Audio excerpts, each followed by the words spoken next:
Hello YouTube and welcome to yet another VR vlog. It's cold, it's chilly, it's freezing, and I don't really have the ability to ride, so let's do a little VR vloggage. Coming at you from the Brands Hatch Indy Circuit and the Lotus 48 Formula 1 car. So what's the topic today? The topic today is what's more fun on the track, a motorcycle or a car. The reason I'm doing this is as a response to the Rory Reid car affection video with a similar title where he compares an AMG GTR and a BMW S1000RR. So for reference, Rory Reid is he's not a, professional race car driver, but he's someone who's got many years of experience driving cars quickly on the racetrack. But he's also someone who has very little experience driving motorcycles on the track. He said at the time of filming the video, he had 4 months of riding experience, and he was riding the incredibly powerful and supremely, awesome BMW S1000RR.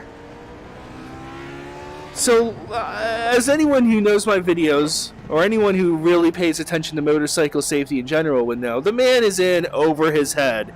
He's riding way more bike than he can control. But with that being said, he was doing the California Superbike School, which is a great course, especially for someone who's newer and doesn't really understand the intricacies of riding a motorcycle. I think the man understands, the basics of how to get a vehicle around the racetrack, line selection, braking points, turn-in points, looking where you want to go, things like that. But when it comes to things like body position, I would say that's the big one. When it comes to things like body position, and then the fundamentals of throttle control, brake control, and steering control, yeah, he's probably been, and I hate to say this, he's probably been spoiled by the car.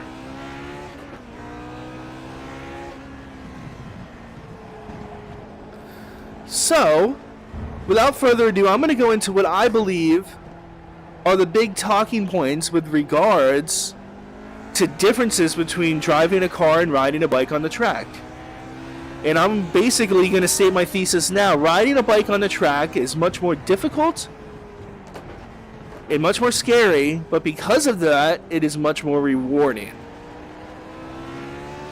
Now, there is a disclaimer. I've never actually driven a high-powered AMG GTR or any super crazy car on the racetrack. I've driven GTR, like Nissan GTRs and Porsche 911s and cars like that on the street, and I've driven them relatively quickly on the street, and that's a lot of fun, don't get me wrong.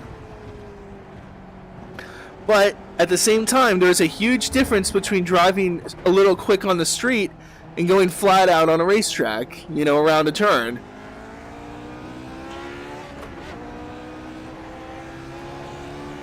So the first thing Rory talks about is confidence, right? Not confidence, I'm sorry, safety. And how cars on the track are safer than bikes. And I kind of have to disagree with that.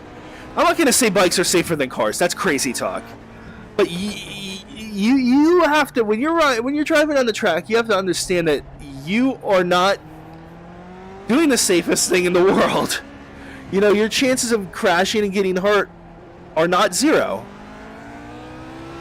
So you should always keep that in mind. When you're driving a car on the track, that if you crash in a car, you could, oh my god, you could die. Look at that. Look at that. Complete mess up. This is not an easy track, by the way, guys. Just letting you know. It's very easy to screw it up. Especially in this car, the Lotus 48 is again more like a motorcycle than a car. But safety, the big safety factor comes in from the fact is cars are harder to crash than bikes Because to crash a car, you actually have to hit something. To crash a motorcycle, you just have to go down, right? You don't necessarily, you can crash a motorcycle without ever hitting anything. You notice how I spun out there and lost control of the car and spun out. On a motorcycle, that would have been a full-on crash, which could have potentially wrecked my body and wrecked my bike.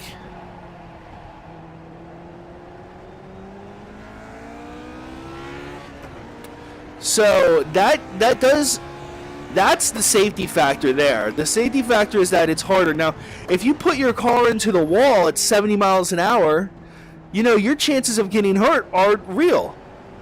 You're wearing a crash helmet. You're wearing, you know what I mean? There's a reason you're wearing a crash helmet and a seatbelt and all those other things. You are carrying in a car a great deal more inertia than you are on a motorcycle. That inertia has to be dissipated somehow. And cars have crumple zones and things to help.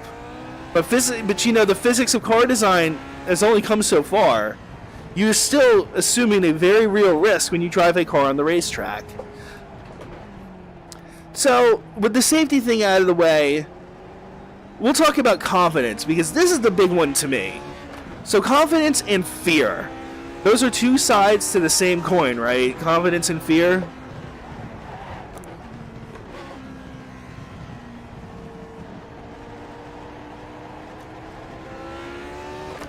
So you can see me just puttering around the track. This is just giving you an idea of what... This is the track Roy was on. I hope I said that at this point. This is the track. Brands Hatch Indy was the track he did on the...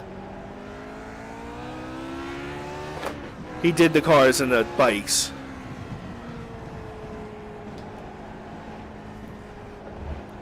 So we're going to start out... Whoa, what was that? Strange noise.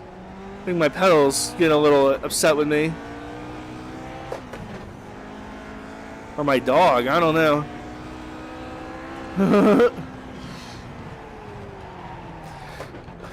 So the fact of the matter is, a modern sports or supercar, a car like a modern AMG GTR, is going to give you more confidence than a modern superbike like a BMW S1000RR. And why is that? Well, the main reason, and I think it's pretty obvious to anyone who knows much about vehicles, is, well, on a car you have 4 wide tires, and on a bike you have 2 skinny tires. And not only are the tires skinny, oh geez, almost spun out there again with too much trail braking. Not only are the tires skinnier on a bike, they're curved into, you know, like a V shape or a U shape. So a car has a lot more mechanical grip than a bike just sitting at rest. A car at rest has more mechanical grip than a bike at rest. There's more static friction protecting the car from changing direction than there is on a bike. I'm sorry, that's just is what it is.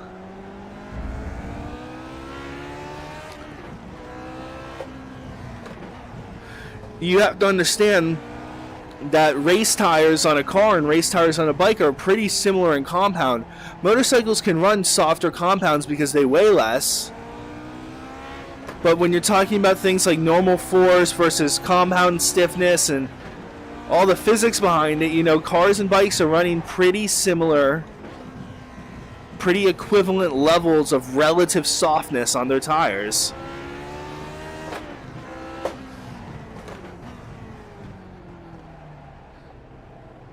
So cars also have the added advantage of more simple geometries and easier to understand fundamentals of operation.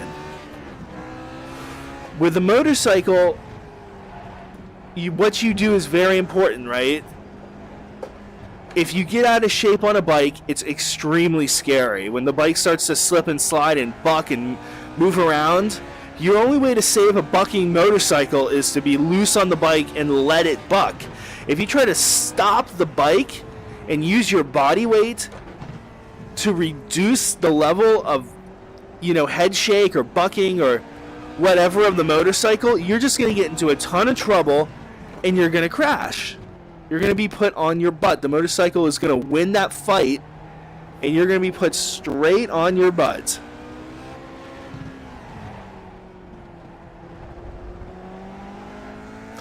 So that's something to always keep in mind when you're comparing cars versus bikes, is that the car is much more forgiving, and that forgiving nature is going to give you a lot more confidence. Let me do something stupid here. Big drift. See how easy that was on the car? That wasn't really a drift, but I was just understeering like crazy coming out of that turn. How about this? I'll just lock the brakes. Completely just lock the brakes. Nothing really happened. I go into this corner too hot and slide through the corner. Do a little... Look at that. I slide coming out of the corner. How about I take this corner wrong? Go in way too early, come out, go onto the grass. No big deal. All these things I'm doing in the car right now are things that would put you... And you saw me spin earlier, right? All these things I've done, all these stupid moves like this. Look at that.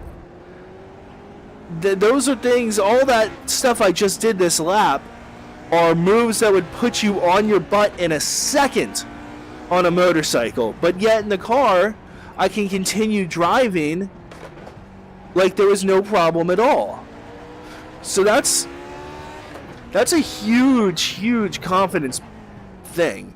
You know that in a car, it's not so much that you have a metal cage around you, it's that you have this ability to do stupid stuff in a car without crashing. And that actually leads back to my first point about safety, right? The car is safer than the bike because you can do stupid things in the car without crashing. Whereas with the bike, you know, it's very easy to crash. So let's talk about lap times. Rory was, you know, quite a bit off his lap time. Rory was quite a bit off his lap time, you know, with the motorcycle than he was with the car. We're talking like 8 seconds. That's I mean, you've seen this track. We've gone around it a bunch. So you should be well aware that 8 seconds is pretty much an eternity around here. So why, after 4 months of riding, was he not able to get close to the car's time on a vehicle that by all, you know, stretch of the imagination should be just as quick, if not quicker, in the proper hands? Are we saying that Rory Reid is 8 seconds off the pace of like a professional motorcycle rider on the same bike? Yeah, I'm going to say that he is way more than 8 seconds off the pace of a professional motorcycle rider on the same bike. He's probably closer to 15 to 16. On a track like this, he's probably closer to 16 seconds off the pace of what someone on a really high level can do. Someone who's like a British Superbike champion or just something like that on that exact same bike. So why is that? Well, it's three things, right? It's how long you're on the throttle, how hard and how long you're on the brakes, and how hard you corner. So it's about hardness. It's all about hardness, right, guys? Sorry if I'm making my microphone crack. I can't help it. I don't really know how to set the Oculus up yet for really good VR vlogs. But let's start with this. So I'm going to do one more lap, and then I'm going to do a lap of what I would consider to be someone who's new to an S1000RR, how much throttle they're picking up, where they're braking, where they stop braking, everything that they're doing. And I'm going to walk us through it because it's going to be pretty damn slow. Oh my god. Again, too much trail braking, hit the bumpers. All good. So this is not an easy track, especially in this car. So let's do this. We're going to start here. Second gear. We're going to come out slow. We're not going to give it a lot of throttle. We're going to upshift to third. We're going to start giving it throttle here, but we're going to quickly upshift to fourth. We're going to start braking here, very lightly. Basically not braking at all. We're going to stop braking. We're going to turn it in. We're going to start giving it gas here very gradually. We're going to shift to third, and we're going to immediately shift back to second and turn off the brakes, turn in. Coast through the turn with a little bit of maintenance throttle. Then we're going to come out. We're going to go a little fast down here. We're going to brake in a straight line again, tip it in. Ooh, that was probably even faster than he would have done it. Come out on the outside. Give it some throttle now. Slow down. Stay in third. Nice and easy through here. Again, nice and easy through here. Okay, downshift to second. Give it a little brakes in a straight line. Tip it in. Little maintenance throttle. And notice how I'm not really looking through the turn. And then we're going to start slowly piling on the power. And then we're going to get going. So now I'm going to do a lap at maybe my speed. So on the brakes, release the brakes. Start giving it throttle nice and early. Full throttle. Brake hard. Brake hard. Trail brake in. Little bit of maintenance throttle. Start picking up the throttle. Full throttle. Brake hard. Turn in. Off the brakes. Onto the gas. Full throttle. Brake hard. Stay in third. Off the brakes. Slightly pick up the throttle. Brake hard. On the throttle for maintenance. Come around here, start picking up the throttle. Full throttle. And then again, brake hard. And now here's how I do it in the car. Brake hard, come in. Really early, get on throttle really early. Brake really late and super hard. Trail the brakes like all the way around the corner. No maintenance throttle whatsoever. Full throttle, really throw the car in there. Full throttle, use those curbs. Yeah, get up on those curbs, get up on those curbs. Brake really late, really hard. Trail off the brakes, get on the gas nice and early. And then get moving. And you can see the big difference between beginner biker, average biker, more advanced biker, and I honestly can't even pull off racer. I'm not good enough to pull off racer, so I'm not even gonna try. But that, I mean, I think in those 3 laps, you've seen the big difference, right? So why the timidness on the throttle? Why the timidness on the brakes? Why the timidness on the steering and the bike? Well, again, it comes back to that confidence. You're not confident that you can perform the actions necessary to keep the bike from throwing you onto the ground. So you're not accelerating at full acceleration, you're shifting early, you're braking really early, and really, really importantly, you're not trail braking much, if at all. So you're braking too early and too hard. That really slows you down.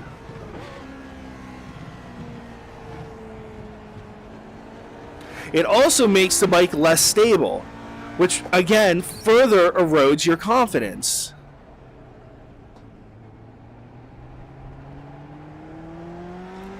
So I think I did a pretty good explanation of this. So my final conclusion is, again, well, what's more fun? The car that gives you all this confidence and allows you to just go crazy.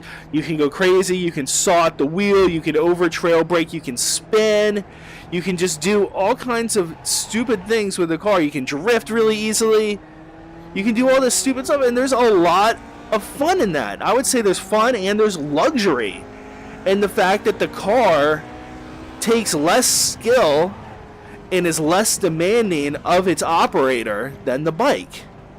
But at the same time, the bike, getting it right on the bike rewards you so much more than the car, because you know that you've put in the extra work, you put in the extra effort to control a much more uncontrollable and unstable machine. So we're going to do one more lap. I don't really have much to say. We're going to do one more lap here, try to do a nice clean lap. Nice fun lap. And we're going to pit in and we're going to call it a day. So if you have any questions or comments, I think for me, I doubt you have any questions, but if you have any comments about my, thing, especially for people that have tracked both cars and bikes, I would love to hear them. And I do appreciate you sticking around for this long on this video as I kind of rant. But I want to say to Rory, I'm going to slow down a little bit just so I have the time to say this. I want to say to Rory, great video. If you are watching this for some reason, I really thank you for putting that video out. It was excellent, and it really, I think, shows a level of passion for, cars and bikes that you don't get from a whole lot of people. That's really all I have to say. So let's slow down to 40 miles an hour. Riding is not easy, and especially hopping on a big bike like an S1000RR, it's not easy. So having the courage to do that and to record yourself and post it for the world to critique you. I'm going to go look at the YouTube comments. I bet people demolished your riding. But if you ask me, you did a great job and a huge service to the riding community. So to everyone who watched this, I want to thank you, and I want you to think about your riding.